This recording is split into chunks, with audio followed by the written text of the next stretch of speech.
All right, welcome back, everybody. And as promised, I got Josh Huite here with I met him through Steve Rosenberg, and he runs an incredible podcast called the Tradesman Experience. And so, Josh, thanks so much for being here today. Pete, thanks for having me. Good to see you again. So I gave kind of a little intro before we got on, but just tell us a little bit about your journey with your HVAC company and just kind of give us kind of like a 2 minute this is what I did and this is what I'm doing now. Yeah, so I got into the HVAC industry in 2001, worked my way up through the ranks, started as an apprentice through the vocational school into a maintenance technician, into a service technician, into a service manager, and that evolved into me going into partners and starting a business in 2013. And I exited that business in 2018, but those 5 years as a business owner and you know what it's like going out into the market every day and trying to stand out. And what I learned, Pete, was a couple things. One was the necessity and extreme value of high level leadership. And two, I rewrote my golden rule of business. To be, people don't remember what you did, they remember how you made them feel. And with our HVAC company, we embodied those two things. I embodied the leadership, development, and growth as an individual, but it was so ingrained and embedded into our culture that we were going to create the best experience. It's not an accident that the name of my company now is the Tradesman Experience. That's how much I believe in this concept.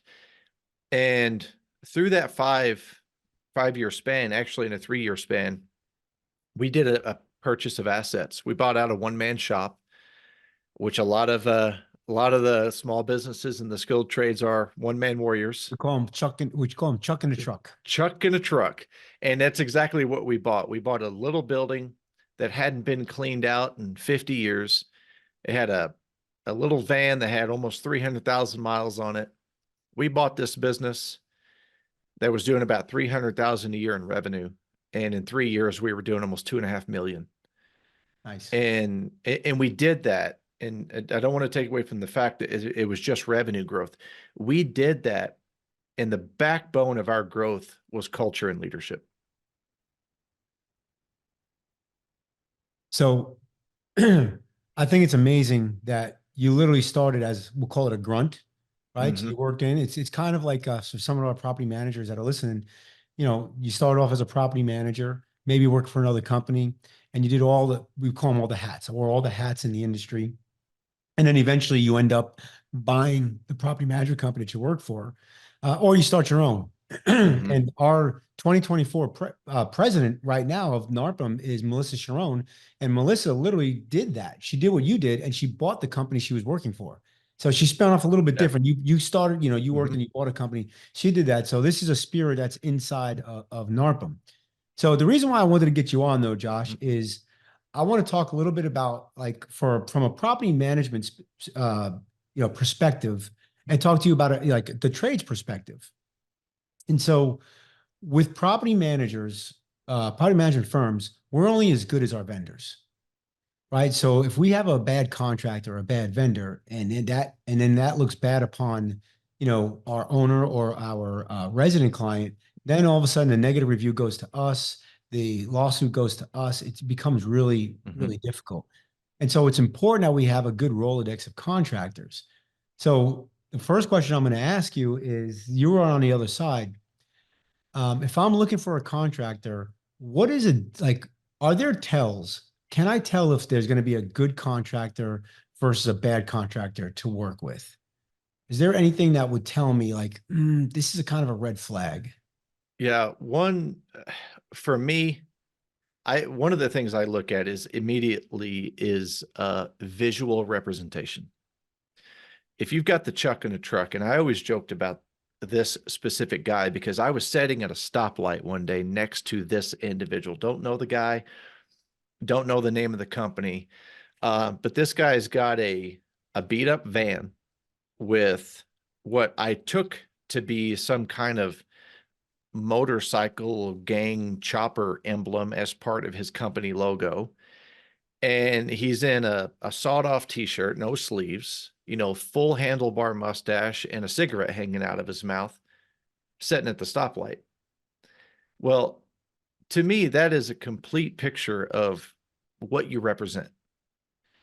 And if I'm looking to do business with someone, I want to know what they look like. I think that's going to give me a fair representation of how they're willing to behave, because people will often rise to the standard, but they always fall to their habit. And so if we have an interview and you kill it, okay, well, you rose to the standard. But I can look at, again, how you represent yourself, how you present your brand, how you are in public, how your team is in public, because your team is a direct representation of you. And I'm going to start looking for some of those telltale signs of professionalism as a first indicator for me to see if I want to have a conversation or not. You hit on something. You said during the interview, and I bet you there's people listening here that have never interviewed their contractor. The contractor either called them or they needed somebody. They made the phone call. They were desperate, and they just said, "Yep, I need you to go out there." And now you become my contractor. So I think the first thing that I would tell people is find contractors when you don't need them.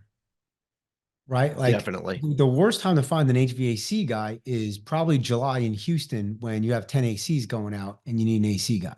Yeah. Right. So that's the first thing. The second thing is, right, interviewing them is intelligent. Now, I will tell you this. When I first started my business, when I saw the Chuck in the truck, the guy with the handlebar mustaches and the cigarette, you know what that told me? Honestly, and I hate to say this, but it told me What's he's that? going to be cheap. Yeah. His pricing is going to be affordable, right? And if I see somebody who's polished with the nice Ford 350, Mm-hmm. and they got the logo shirt and they're all polished, and maybe they even have manicured hands, I'm already thinking that guy, I can't afford that guy. So let's talk about cheaper is not always cheaper. Can you Mm-hmm. talk? Do you know what I'm saying? Do you know what I do. have you heard? You've heard that term, I'm sure. So tell me what as from a contractor Mm-hmm. perspective, what happens and why is it cheaper not always cheaper?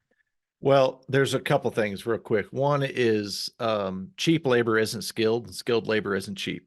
I love that. Say that one So again. cheap labor isn't skilled, and skilled labor isn't cheap. That's So from a contractor perspective, if I'm looking at equipping my company with qualified professionals, I'm not buying cheap labor. I'm acquiring skilled people. And then from a sales perspective, it's always, do you want it done right or do you want it done cheap? And so there's always that kind of dichotomy. And you use the word affordable. And I like that you use the word affordable, because one of the things that I really try to be an advocate for is companies being in a position where they can afford to take risk. A lot of companies, especially Chuck in a truck or small organizations, don't play the volumes game because they just can't. They don't have the capacity for it. So it is the money's game if you're going to be profitable. When I start having a conversation with property managers, and by the way, I worked with a couple that had hundreds and hundreds of doors in a college town. It was about an interview. It was about initial conversation. So we had the chance to set clear expectations. And that expectation also came down to money. And Pete, I may be jumping ahead, but that gave me an opportunity for both of us to negotiate an agreement that involved pricing, that maybe they were going to get a little bit of what would be considered a discount because of the volume.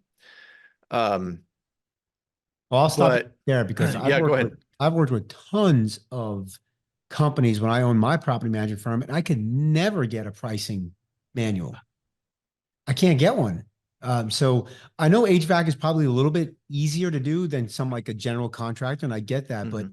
man, it would be nice to just have, here are the top 40 things, 20 things, and this is kind of the pricing, and then here's your discounted price because you're going to give me volume. Why can't contractors create those? Is there a reason for that, or is it just that they're Oh man. Yeah. Yeah, I love that question. Because the mistake that a lot of contractors make is they try to sell labor. Okay. And anybody that's listening, if in a service industry, okay, and even your the property managers that are listening, this is another indicator that I would look at. Find contractors that price on flat rate, not hourly, because that is such a better negotiating tool for both parties. So I say that to bring it back to answer your question, is most of these contractors, their hourly rate probably isn't high enough anyway. So they don't have the internal value to negotiate price at all.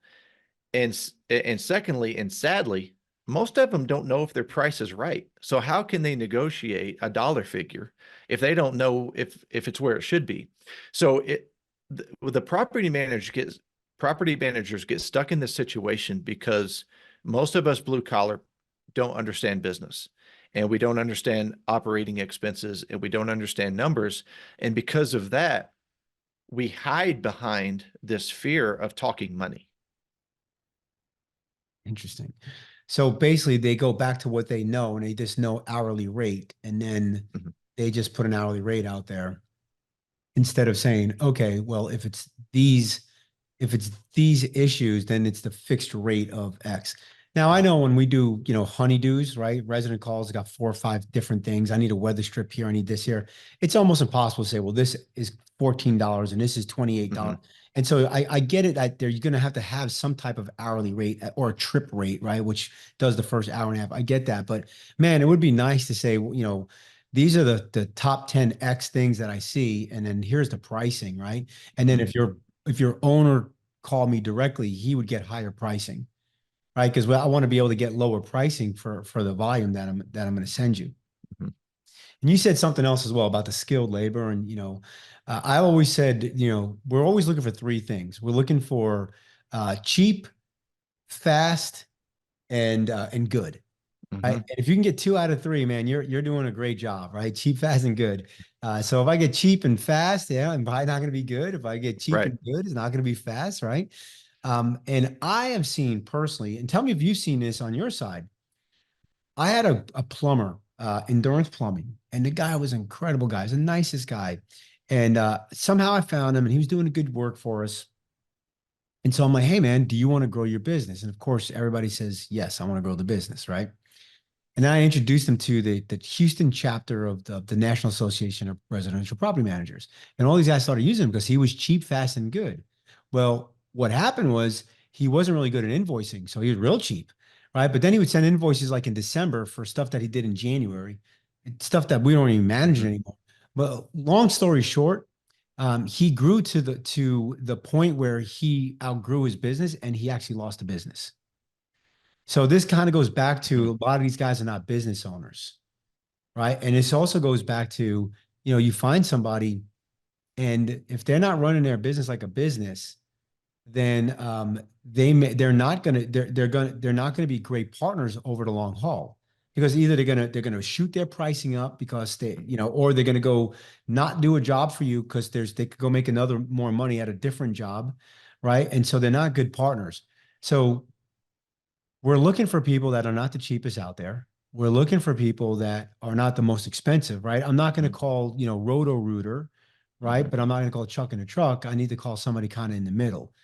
Do you find that most contractors try to work in the middle, or like how do you see most of your clients? How do they do their pricing, and how do they try to, are they trying to be the Cadillac? They're trying to be the Yugo? Mhm. They're trying to be something between the Buick. What are they trying to become?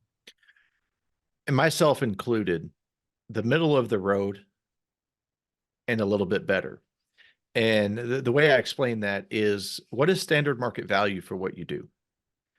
Find a good place that you're comfortable, and then we're going to charge a little bit more because it goes back to the experience. Even, us working with property managers, and you said partnership, and I'm glad you said it because you beat me to it. You said partnership. When we have those initial interviews, those initial conversations, I'm going to approach it, have that conversation with that property manager as if we were partners, not as if I'm your subcontractor, not as if I'm your vendor. And I think that's a mistake that a lot of the skilled trades make is they go in assuming that they're going to be treated like a subcontractor, or they go in acting like a subcontractor, which results in them being treated like one. We're going to have a conversation as if we're partners because we need each other. We're going to identify what those expectations are, and price is going to be one of them. If, working with a property manager, chances are you're not going to be able to go, in my case, fix an air conditioner, fill out an invoice, and collect immediately. But what are our net term agreement? What is it? Is it 15 days? Is it 30 days? We need to be able to negotiate that. We need to be able to have that conversation up front. So me as a contractor, I don't continue to get frustrated with you about things that I have not been willing to discuss because I'm thinking like a repairman. I'm not thinking like a business owner. That's a great, I love that. I'm thinking like a repairman instead of a business owner. It's huge different mentality. So if I see somebody and they're not willing to talk about the rules of the game, that's or not, or just setting up real poor expectations. Those are red flags on if that's somebody I want to do business with or not. Mm-hmm. When I had my management firm, I created a vendor agreement document, and we went over the rules of the game. Of course, it's not just about pricing, right? It's about, it's about me paying you on time as well, but it's also how do you treat my residents, right? Are you going to use my software or not? Mm-hmm. How are you going to send in your invoices? Like, don't come to my office and drop them off. I want them through electronic, right? Mm-hmm. And so if these guys can't use electronic ways to communicate with you, right? I want to send all my maintenance requests, electronically. And so those are other, if they're willing. And so by having a vendor agreement, one is it kind of goes to your point. It kind of forces you to have these conversations, right? Number one, Mm-hmm. and it sets the expectations. I call it the rules of the game. It sets the rules of the game Mm-hmm. up. And if I have a vendor who is unwilling to sign the agreement, then we just don't do business with them. Mm-hmm. Do you see what would be some red flags on the like for the vendor side of things to the property manager? Like why would a vendor not want to work with a property manager? I think of two off the top of my head, but I want to see if you what you come up with. Yeah. So I experienced this as well, being a contractor, and we ended up doing some work for some guy. One, I think you just got to trust your intuition, and everybody has a different level or a different meter for intuition. But I think one is listen to your gut. And I had a bad gut feeling about this guy. My partner was looking at what he was offering, which is going to be my second piece of this. And we ended up taking it on the chin. And it took us months and months and months and months to get paid. It was a battle. It got as ugly, not as ugly as it could. And we ended up leaving that relationship with a sour taste. And So probably lost money on it. we did, just because of the time we had to spend trying to get our money. That's right. And, just the headache of it. But another is, what is if I'm talking to a property manager, does the property manager keep throwing me stuff that is going to happen or might happen, or are they dangling the carrot, or are we having a real-time in-time conversation? I think for me, that's a big, oh man, I got 500 properties and I'm looking at buying a couple hundred, and my buddy Pete, he's got, he's 300 or 400 properties. I can introduce you to him. Like, that's a red flag to me. I'm interested in what are we talking about now? What problem are we trying to solve right now? We decide that we can work together, then we can have that conversation. So that, to me, that's a thing that I've experienced in the past. I don't like a carrot being dangled in front of me. You hit on 2 points. I'll just go a little bit deeper on one of them. Payment. When do they get paid? Net 30 to me is even too long. And I know some property managers are like probably groaning right now, but at Empire, we actually had it. If you put your invoice in before Tuesday at 4 o'clock, you got paid on Friday. Now talk about getting paid quickly, right? And if it came in Wednesday, you Love got it. paid the next Friday, right? So we started paying weekly. And if you're running a property management firm and you cannot pay weekly, most likely you're in chaos mode, or you're not holding back money from the owner. You don't have enough reserve and all that stuff. And so we would actually front money if the property was leased up and the resident was a good paying resident. Then Empire would front the money and we'd get the money back when the resident paid the rent. So most property managers want net 30 because they want that rent to come in before they can pay, especially if it's over the threshold. So we hold back some money from the owner. The owner has a reserve, and typically if it's underneath that reserve, you get paid rather quickly. But we paid weekly. So that's the first one, right? So now think about this.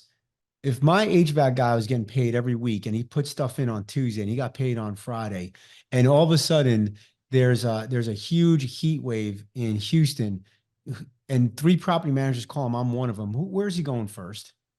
Where he gets The other paid. guys pay him net 30, Yeah. right? I'm paying him net, call it 8, 7, whatever it is, right?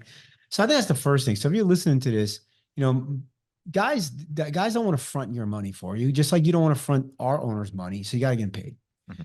The second thing you touched on that I thought I wrote here, quotes, right? Like you don't want to be jerked around, going out and putting out all these quotes and never getting the business. It's a complete waste of time, right?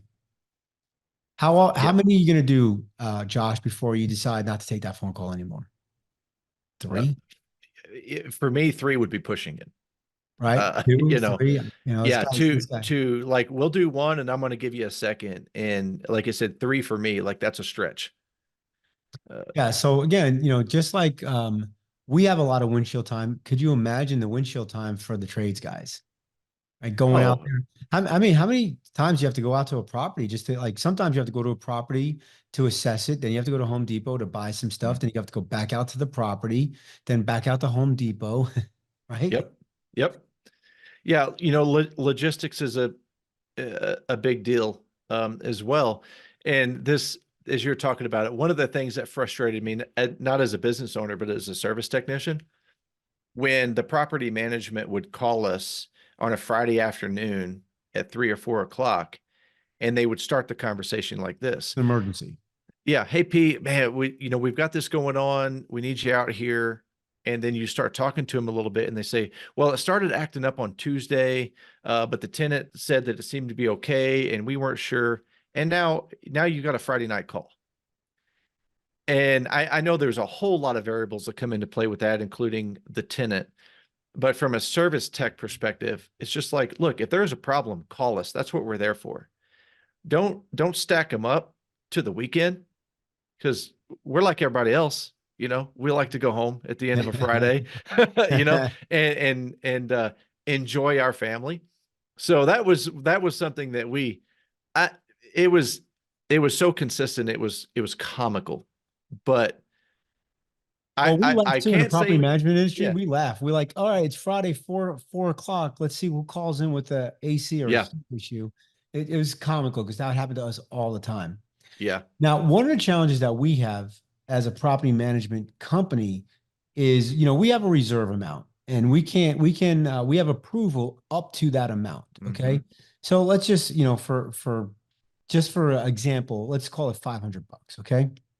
Now, I made the mistake early on of telling my vendors that they have an approval up to $500. Guess what every invoice came back at? $499. 100%, $499. Yep. And then they would tell me, well, it's really more than 500, but I just wanted to get the job done. How would you like now? Obviously, the vendor didn't do anything wrong, the contract did anything wrong, but it doesn't look right. It just doesn't look right when everything's 499. So how would you if you were in our shoes, how would you combat that? If I were the property manager, I think that there needs to be multiple meetings a year. We talked about the interview. First of all, I think that depending on growth or the calendar, that there needs to be at least one of those interviews a year. If it's consistency, great. What's 2024 look like? We need to have that conversation. I need to know, not all the details, but if you're looking at acquiring another 100 doors, 200 doors, is that something that I can handle as a company, or am I going to end up, disappointing you? The growth side of that is if our relationship's working well and we're growing, then okay, let's revisit our agreement and go from there.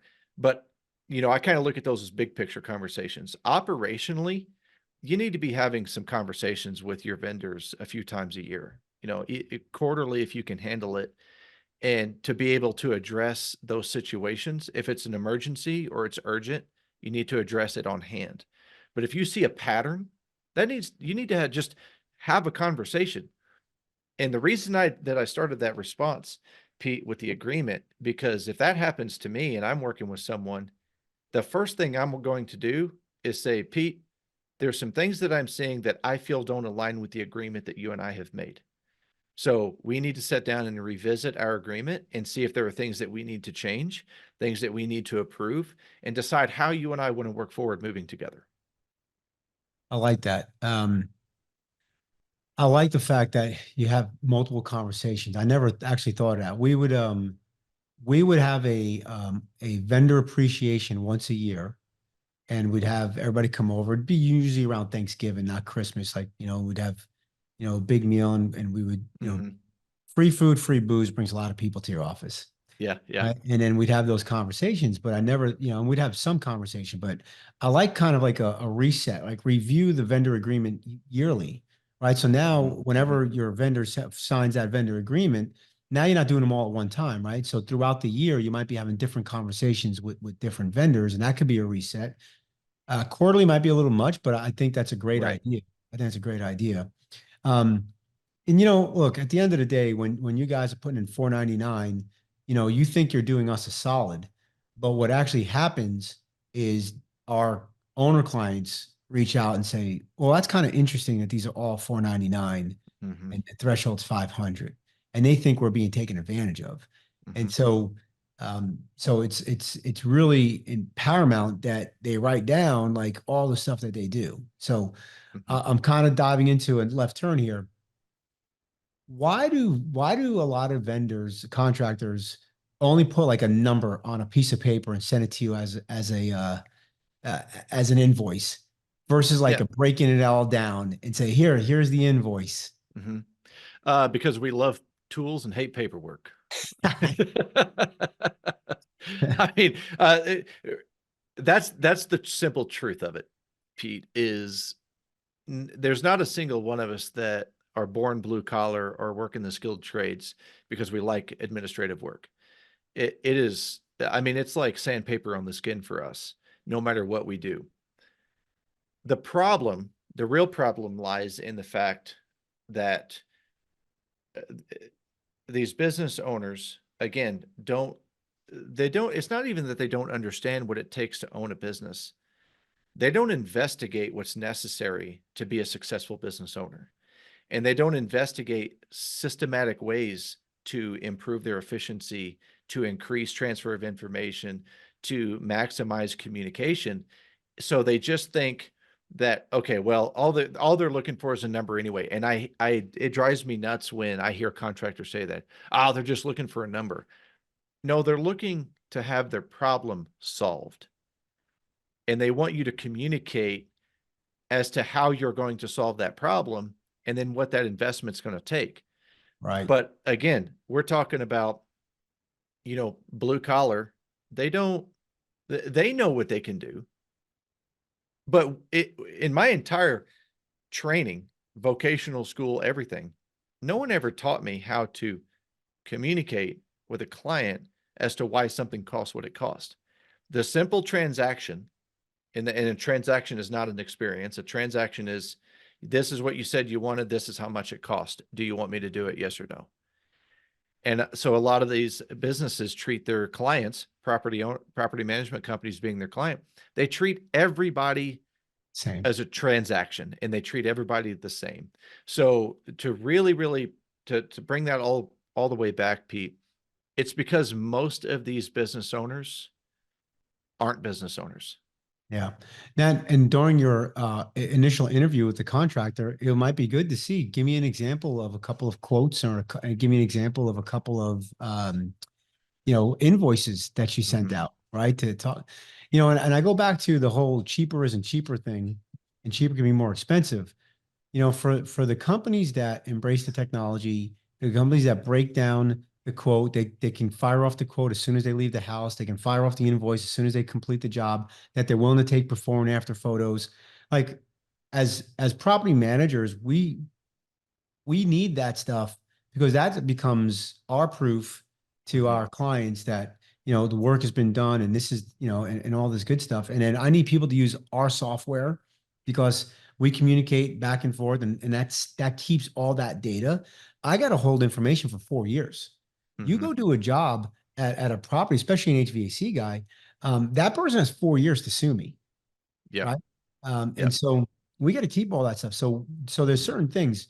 So if you're listening to this as a property manager and you're dealing with Chuck in a truck and he doesn't have the software, unwilling to do it, doesn't do line item quotes, doesn't get you your invoices in a timely fashion. When he does get them to you, he wants to get paid the next day, even though the invoice he should have put out there, 30 days ago, but now he's got an alimony bill that he's got to pay and he needs his invoices paid, right? These are Yeah. all things that, and I know this is what you coach, and you're training these guys to kind of be that middle or above, right? Which Hmm. is a sweet spot. And I think it's a sweet spot for property managers. Like, yeah, do I always need one cheap guy? Because I have these cheap owners that like whatever, they don't care. They just want the job done the cheapest and use the Hmm. cheapest stuff. We probably need one guy on the Rolodex for that. But we need guys that will operate within our, within our rules of the game, Hmm. so to speak. And we're willing Yep. to, you know, we are willing to pay more. Or if Hmm. you're listening to this, you should be willing to pay more for that, for Yep. sure. Well, to tell you the truth, Pete, I want you to have somebody like that in your Rolodex. I want you to have the cheap guy because they're going to do the jobs that I don't want. Got it. And I'm okay with that. If you got time, I'll tell you a quick story that I find to be comical is um, when we took over the HVAC building, which was a small building, we wanted it repainted. So this Chuck in a truck come up and wanted to paint the building, and it was so ridiculous, it was embarrassing. He's like, "I'll paint the whole building for $600 and you buy the paint," which was a ridiculously low price. I mean, it should have been 10 times that. Wow. So, okay, great. Like, I'm not going to tell you how to run your business, and did a phenomenal job. I mean, the building was painted perfectly. I'm in the office one day. He comes in. He says, "Hey, man," he says, "do you want me to paint that overhang in the back?" So in the back, in our next to our loading door, was a big overhang, and he said, "Hey, I can paint that for you." I said, "I said, all right. What are you thinking?" And he goes, "I can do it for $60." And I was just like, I think you got the job, you know. And I walked away. And the guy he barely owns a job. He just works for money, works for cash. But my point to that is nobody else wanted to do that job. Right. I didn't Let me mind. ask you this. Was that guy Yeah. around long term? Or Oh did yeah. He was one of those old guys in a pickup truck that's lived in the town forever and was just known for doing handyman stuff and stuff? And he didn't know his uh, value, didn't none. know his worth. No. And because he never hired you as a coach, well, you weren't coach at the time, but if he Correct. would hired a coach, he would have been able to at least double or triple his Yeah, prices. absolutely. But he's not the Yeah, guy that's going to give you the line item bid. He's not the guy that's going to take that's before right. and after photos. He's not the guy that's insured, right? So let's Mhm. talk about that, right? Are most of these contractors? I know the truck and the truck guys, but are not. But most people are they insured? They have the right insurance, Mhm. Yeah, so okay, back to, us having working as a partner. If you and I have a conversation either with the first proposal or just as an initial email after our conversation, I'm going to send you an email, and that attachment is going to have our state licensing, our city licensing. It's going to have an updated copy of our general liability or our certificate of insurance. It's going to have any state certifications requirements. I'm going to send you that in a digital package and go, "Hey, here's all the things that I know you're going to need. if we decide to do business together. And that's something I teach my clients to do. I said, look, you want to get ahead of this, you want to jump it in the front of the line. This is something that you can do. Yeah, Send that to them. I'll give you a quick story. I had these roofers.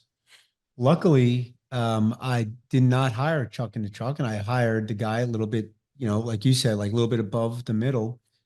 They were putting in a new roof, and evidently one of their nails in the ceiling, in the attic hit a Mhm. water line. We don't catch it for hours. The whole apartment is flooded out. Now I have to call, the water remediation guys, and all of that was on his insurance because he was insured. Mhm. If he wasn't insured, guess who would have to deal with that? Yep. It'd be me and potentially my insurance, or if my insurance didn't cover it because I don't have the right insurance, now I have to do all that stuff out of pocket. So the importance of getting guys who are going to be insured is paramount. Mhm. It really is. Especially if they're going to go into occupied properties, right? I mean, you want Yep. somebody who's insured. You want a company who, like, I'm not going to run background checks on the contractor company, but I'm assuming they're running background checks on the people Mhm. that they put out to their houses. Right? The last thing you want is somebody attacking one of your, residents. Who's that come back to? If Mhm. it's a Chuck in the truck and he's not insured, guess who has to deal with Yep. all that stuff? You know, several things that we've talked about and discussed, Pete, like the 499 invoices, the background check, how the technician treats the tenant, all of these things. When I look at all of those aspects of our business relationship, if I were the subcontractor or the vendor, to me, every bit of that is a reflection of the leadership of the business, of the contractor, of the HVAC company. If you've got a technician just throwing 499 on an invoice consistently, leadership's aware of that. And if leadership's approving it, that's a problem, Mm. right? If you're sending someone into someone's home, regardless if it's an apartment building or whatever, but into their home, that is a potential threat. That's a leadership problem. You don't know how to run a business, you don't know how to hire, and you don't know how to lead. So a lot of these problems that you're talking about, when I look at it through my lens, that's an internal issue. That's a leadership problem with that company. That makes complete sense. I can talk to you all day, buddy. I got like 10 other things I'd love to get to. Maybe we'll get you on the show another time, but we're going to take a quick break and we're going to come back and we're going to hit you with the lightning round. All Okay. right. Get ready for the lightning round. We'll be right back after these messages, guys. All right. Welcome back. We got Josh Huite here from the Tradesman Experience. And Josh, let's talk about this lightning round. Are you ready? I'm ready. All right. What is one of the stupidest things you did when you first started your business? Thought I could do it alone. I like that. All right. Do you use virtual assistants? I don't. Okay. And we talked a lot about that when I was on your Mhm. podcast, and we're going to get some trades guys to start using virtual assistants so that they can upload the pictures and you Mhm. do the invoices so your guys don't have to work at nights, right? Yep. Yep. All right. What is one piece of advice you would give someone just starting out in business? Have a clear plan and understand what you need to develop in yourself to execute that plan. Does pineapple belong on pizza? No. Thank you. Good buddy of mine. We just become best friends, by the way. What was your first job? Sweeping floors in a mechanic shop at 13. And you wonder why you became a trades guy, huh? Uh-huh. Uh, what's your ideal vacation? Uh, beach, swim up bar, drinks with my girl. I love it. What is a book that you're currently reading or one that has impacted your business or life? My life, I will tell you, in 2023, I read Green Lights by Matthew McConaughey. And that was it. As soon as I finished it, I started reading it again. Wow. Okay. I'm gonna have to put that on my list. Dogs or cats? Dogs. All right. All right, man. Well, you're off the lightning round. Thank you so much. So if somebody's listening and they want to listen to your podcast, Where did it go? It's on iTunes, Spotify, all the listening platforms. It is the Tradesman Experience. And ultimately, my mission, Pete, is to elevate the skilled trades through leadership. So everything that we talk about on the podcast is relevant to small business, to leadership. We do a lot of interviews. Yourself, was kind enough to come on my podcast and share your experience and wisdom. And we just try to educate people in the skilled trades of how to become better leaders, better business owners, and better people. Yeah. And so if somebody was, by the way, if you don't get enough of me from the NARPM podcast, go to Josh's podcast and get some more of me. So, if somebody wanted to contact you, what's the best way to get in touch with you? The Tradesman Experience at gmail.com. They all come to me. Tradesmanexperience@gmail.com. Mm-hmm. And, listen, if you're listening to this and you want to learn more about the trades, or maybe you want to reach out to Josh and maybe he's got some trades folks, maybe you need trades folks in your area of town and maybe he knows somebody, be a great way to be able to build your contractor database. If you, Sorry, go go ahead. ahead, Pete. Yeah, go ahead. I was going to say, for the property managers listening, if you want to have a conversation to help structure how to navigate these interviews with these companies, I would love that. Like, Oh, that's great. What questions to ask? What does that look like? So yeah, I think there's an opportunity there, for us to add some value. Awesome. Thanks for that, Josh. So, if you are not a NARPA member, what the heck you doing listening to this podcast, not being a member? Call the good folks over there at 800-782-3452 or go to NARPM, NARPM.org. And if you are thinking about using virtual team members, or you have virtual team members and having a hard time figuring out how to pay them, and it's a pain in the butt, give us a call at VPM Solutions.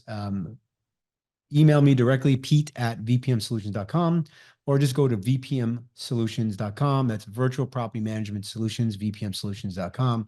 Josh, thanks so much for being here. Appreciate you, man. And we'll all see you next time. Thanks, Pete.